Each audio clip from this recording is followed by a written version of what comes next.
si Patrick Tulfo sa Rapido ni Tulfo. Rapido ni Tulfo. Anyway, sir, madako naman ako sir sa ibang issue. Sir, remember the last time we interviewed you on air, napag-usapan natin sir itong TPE saka ACCE, cargos coming from Thailand. Sir, maganda naman yung balitang binigay nyo sa amin kung saan sinabi nyo, some of these containers have already been in fact handed over to their forwarders. Eto sir, may mga ilang katanungan lang tayo tungkol dyan. Unang-una sir, yung forwarder na sinasabi nyo sir, yun din pong talagang tatanggap po ng mga container na yan, no, attorney?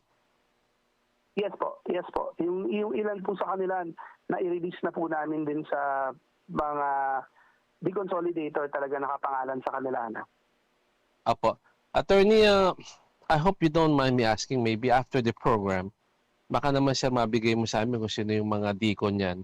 At number 2 sir, Yes sir. may nagtanong ho sa amin, medyo natatakot sila na baka maniningil na naman. Ako sir, based on my personal opinion, ito nga, yung pagkakalam ko sa nangyayaring ito, kasi ilang taon na rin tayong involved dito, attorney.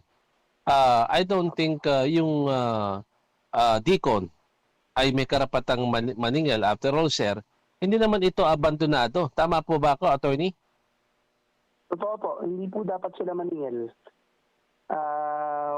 Wala na po dapat gawin kundi ibigay na lang no sa may-ari ng OFW. At kung meron man pong charges na na-adjue pa sa kanila, dapat po ang habulin nila, yung kausap nila na consolidator. Ayun. Kasi doon po sila may contractual relation.